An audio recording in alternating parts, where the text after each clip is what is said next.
大家好，欢迎来到听书学史。你是否渴望拥有一颗无坚不摧的心呢？我相信大多数人都梦寐以求能拥有这样的心态。坦率地说，我也非常渴望。当我看到那些拥有坚定心态的人，我心里总是充满了敬佩和羡慕。他们似乎能够在生活中面对任何困难和挑战，从容应对，不为所动。而我却常常感到自己的心态还不够强大。有时候，面对生活的起伏和压力，我会感到力不从心，甚至会感到迷茫和不安。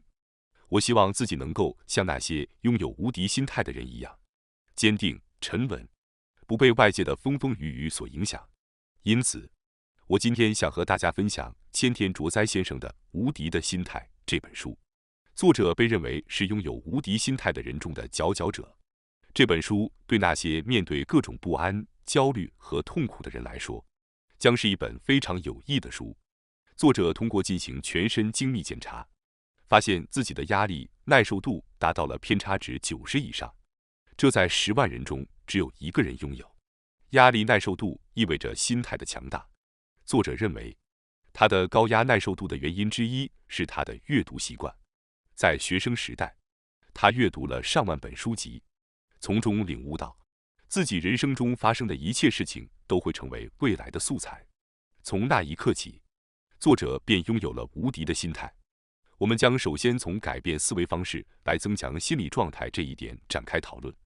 就像开头所提到的那样，作者被诊断为拥有数万人中仅有的无敌心理状态，但过去却是一个怯懦的人。那么，为什么他能够经历如此巨大的转变呢？与其他怯懦的人有何不同？答案在于他改变了思维方式。您现在是否也是一个怯懦的人呢？如果您因为感到羞耻而不愿意承认自己是一个怯懦的人，并且想要像作者一样变得强大，那么你应该放下这种羞耻的情绪。成为一个怯懦的人并不需要感到羞耻，相反，你应该以此为荣。怯懦的人实际上是一个头脑聪明、想象力丰富的人，他们的表现反映了他们的敏感和头脑聪明，这是证明他们拥有高度智慧的证据。事实上，作者遇到的长期成功者都是怯懦的人，尽管他们最初是极度胆小的，但经过深思熟虑后，他们敢于做出决断。正因为如此，他们最终能够取得伟大的成就。你也应该为自己是一个怯懦的人感到自豪。但如果您只是沉默，不采取行动，那么您就只是一个没有勇气的人。所以，关键是要利用您的胆小。当您将您的才能回馈给自己的时候，您的人生可能会发生巨大的变化。首先，放下对自己是怯懦的人的负面想法，认识到自己是怯懦的人其实是有才能的。然后就是拥有执行这些所需的勇气。如果你是一名公司雇员，或者即将成为一名公司雇员，你可能会面临各种各样的烦恼和不安。你可能会担心自己是否能胜任工作，如果无法完成销售目标会怎么样？如果你的计划都失败了会怎么办？如果你落后于同事，没有晋升的机会会怎么办？然而，只需要记住一个事实，你的心理状态就会变得更加坚强，那就是公司员工最坏的结果只是失去工作。即使你担心的事情都变成了现实，甚至发生了更糟糕的失败，你也不会被逮捕，也不会被迫连夜搬家。毕竟，作为公司员工，你是一个受到公司薪水和教育培训的幸运者。尽管有些人可能因为没有了解公司以外的世界而感到痛苦，但实际上，作者说他们身处的环境是幸运的。作者以前也是公司员工，他提到了他对这个身份的感激之情。他说他希望当初的自己能够更加勇敢地挑战。他也有后悔和反省的感觉。也许将来你会选择独立，也可能会继续过着公司雇员的生活。如果你目前是一名公司雇员，那么你应该感激这个事实。你可以尽情学习，尽情挑战，也可以尽情失败，除非你陷入重大犯罪，否则无论经历了多少失败，只要你递交辞呈，问题就解决了。你应该充分利用这个幸运的环境，勇敢地挑战自己，没有必要害怕失败或者悲观未来。然而，如果你选择成为一名企业家，情况就不同了。一旦独立，你就不再像公司雇员那样轻松地学习了。挑战需要巨大的开支和勇气。此外，恋爱也可能会使你之前辛苦积攒的储蓄瞬间消失。所以，可以说，公司雇员是一种幸运的存在。即使你的工作不如你想象的那么好，你也应该感谢给予你工作机会的公司。当然，如果工作环境非常糟糕，以至于严重影响你的精神健康，那么你应该立即离开。否则，无论何时都不要忘记怀着感恩之心。接下来，让我们来探讨一下那些不擅长在人前表现自己的人。如果你不擅长在人前表现自己，那就选择不需要在人前露面的生活方式就好了。有些人可能会认为，不能在人前演讲的人比那些能够在公众场合说话的人挣钱更困难，但这只是生活中的一种选择而已。例如，你可以通过从事写作工作来谋生，甚至可以在不露面的情况下，通过互联网上的视频网站或音频下载服务，成为一名有影响力的人。未来，即使你决定不在公众场合演讲，也完全可以过上充实的生活。实际上，有很多人即使不在公众场合露面，也比某些上市公司的董事长还要赚钱。此外，即使一个人学历再高，他也可能不擅长演讲。许多在演讲方面不擅长的人，仍然能够通过其高超的学习能力，在需要演讲的职位上取得成功。因此，演讲能力与一个人的价值无关。你是否曾因为害羞或社交恐惧而自责，觉得自己是个失败者？与其如此，不如选择一个不需要在公众面前露面的生活，每天都过得开心一些。你不觉得吗？如果努力克服自己的弱点感到困难，那么也没有必要强迫自己去克服。有很多种方法可以在不露面的情况下赚钱。你可以尝试挑战自己，不妨利用一切手段来隐藏自己的弱点，然后充满信心地只用自己的优势来竞争，这是完全可以的。接下来，让我们来探讨一下如何改变你的心理，并通过这个过程来提高你的心理健康。虽然大大小小的背叛都会让人感到愤怒，但在商业上，背叛更是屡见不鲜。比如，外部合作方未按时支付款项，内部同事未如约完成工作等等。然而，值得注意的是，背叛发生后一定会跟随着一个事实：背叛他人的人最终都会失败，而被背叛的人只要不气馁，运气就会逐渐好转。作者曾对自己遭遇的多次背叛进行了详细调查，结果与这一事实相吻合。这次调查的目的是为了验证自己所读书籍的教导是否属实。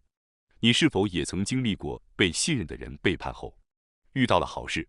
这里极为重要的一点是，生活好转的人往往在遭受背叛后不会感到气馁，因为受害者如果无法从震惊中恢复过来，很可能会变成加害者。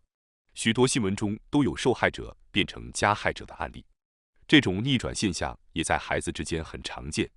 例如，在小学时被欺负的孩子上了初中后，可能会变成欺负别人的人；或者在小学时比较乖巧的孩子上了初中后，可能会变成问题学生。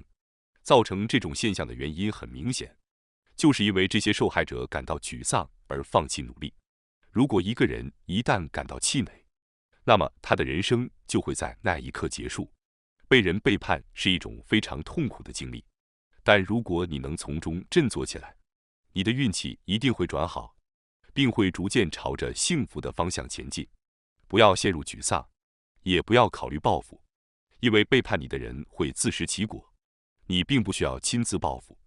不要像某些剧集中那样大声叫嚷着要倍加报复，因为这是没有必要的。对方会自食其果，你只需要专注于自己的事情。除了背叛，生活中的分离也是一种令人难过的经历。例如，和朋友断交、和恋人分手、失去亲人、离婚、失去重要的商业合作关系、退学、辞职等等。在做出这些决定之前，你可能会感到消极和沮丧，但当你真正做出这些决定后，你可能会发现，随着时间的流逝，你的人生会有所改善。遇见什么样的人对于人生有着巨大的影响，但事实上，分离也会极大的影响到你的运气的好坏。当然，其中一方离开后，双方的人生都会发生巨大的变化。去留自由，不要为了追逐那些离开你的人而浪费你的运气。正如有句谚语所说，离开的人不必追，请不要浪费你的运气追逐他们。有些人可能讨厌你，事实上，你也许不得不和自己不喜欢的人打交道。如今，因为社交媒体上负面话题的发布成为了一种流行，所以提到自己讨厌的事物已经变得越来越普遍了。特别是在负面话题中，人是一个很热门的对象。你是否也曾经在日常生活中，在社交媒体上发表了讨厌的人的负面评论，或者在酒吧里互相抱怨？如果你真的想要充实自己的人生，那么就应该完全排除花在讨厌的人身上的时间。请想一想，你到底花了多少时间在对那些讨厌的人感到愤慨上？如果每周、每月，或者在你的一生中计算起来，这将是一段相当可观的时间。如果把这些时间用在更有意义的事情上，比如学习资格、学习英语等，你可能已经成为一个非常有实力的人了，不是吗？将对讨厌的人的热情发言时间从你的人生中剔除，你的自由时间将大大增加。对讨厌的人发表热情的言论是毫无益处的，甚至是在浪费生命。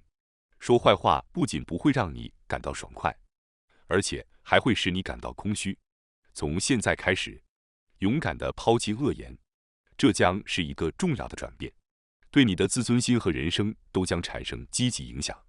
最后，让我来分享一条能够让你的心态变得更加坚强的重要事实，那就是你的人生不是在别人看着你时或在别人的面前塑造出来的，而是在别人看不见你时或在没有人的地方塑造出来的。这是什么意思呢？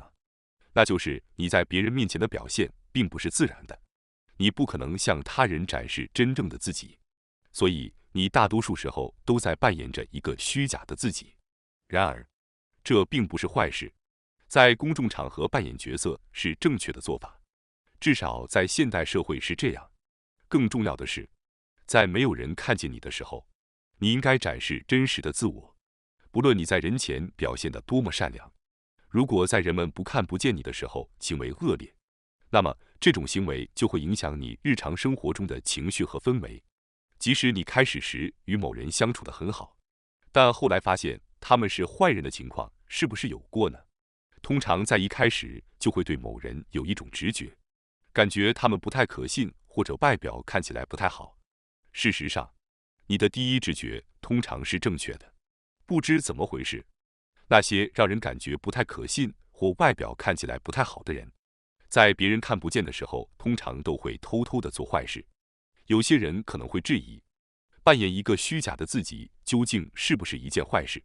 当然，绝对不能说谎伤害他人，但在公众面前表现出虚假的一面，在现代社会却是很重要的。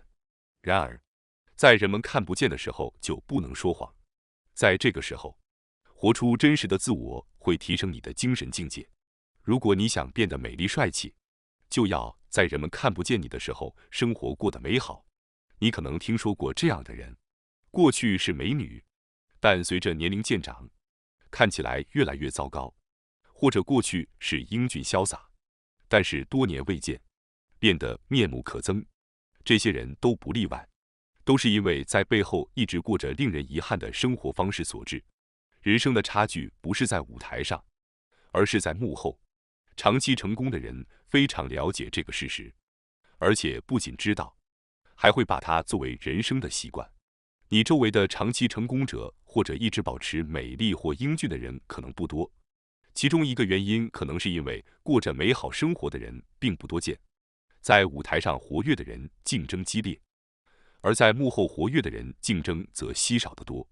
因此，从现在开始在幕后打磨自己可能是一个不错的选择，即使你感到自己未能达到目标，也无需降低自我肯定感。既然了解了这个事实，你的竞争才刚刚开始。最后，让我来总结一下。首先，人们往往在群体中会不知不觉地产生依赖心理，失去自我。如果所处环境以多数决定为主导，那么这是一个极其危险且离成功很远的环境。但即使在多数决中失败，也不必担心，因为这表明你离成功更近了一步，所以无需过分在意。其次，在失去亲人后长时间沮丧是在浪费生命。在你的记忆中，那些逝去的人仍然在你心中永存。最好的纪念方式就是过上让他们感到骄傲的生活，恰如其分地怀念和尊重他们，并在生活中继续前行，这才是最好的供养方式。最后，只有在人们看不见的时候，才是真正美丽的生活。人生的差距不在于表面的光鲜，而是在于背后的努力。成功者了解这一点，并将其作为一种习惯来实践。他们明白，在舞台幕后努力奋斗的时候，才是真正塑造自己命运的时刻。感谢大家收看今天的节目。如果你喜欢我们分享的内容，记得点赞、订阅并开启小铃铛通知，第一时间获取我们的更新。在下次的节目中，我们将继续为大家分享更多有益的书籍。再次感谢大家的支持，我们下期再见。